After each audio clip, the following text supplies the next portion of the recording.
Good morning. This is Miss Keish from Journey of the Word Ministries, and today we're going to be doing part 2 of um, My Time Changes, My Father's Word Does Not, Home of Every Name Known to God. We're going to be discussing the 3 Hebrew boys. That's Daniel 3, verse 17 and 18.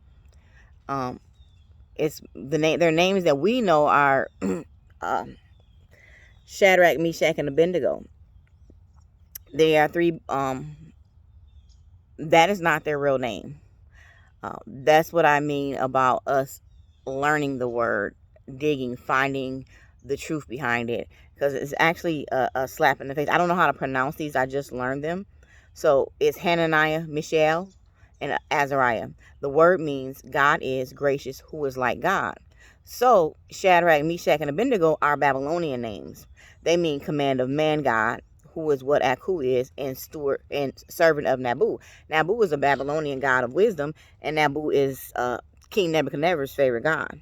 So these 3 Hebrew boys, they have refused to adopt the diet, a non-kosher diet that is being pushed by Nebuchadnezzar. Obviously, he's not Hebrew. Um, and it comes down to the point where he's telling them you need to bow to one of their deities they made. It was a golden statue. And they refuse to worship, which is awesome.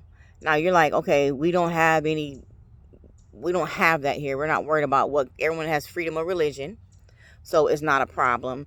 And you feel like this isn't relevant, but it still is, and that's why I believe that we should not take the Bible and simplify it like we do, because once you simplify it, it becomes harder to um, make it universal. It becomes harder to put it into every situation.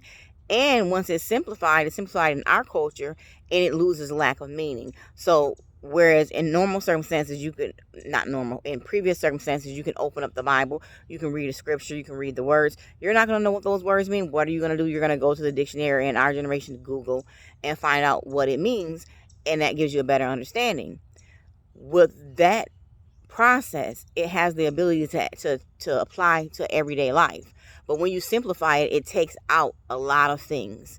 It drains it of its original intent. Remember, Jesus said to his disciples that only his shall know the word. So we should not simplify it the way we do. Okay, back on track. So how does this relate to today's society? How many people, we're making it normal to have premarital sex. We're making it normal to cheat on one another. We're making it normal to be a homosexual.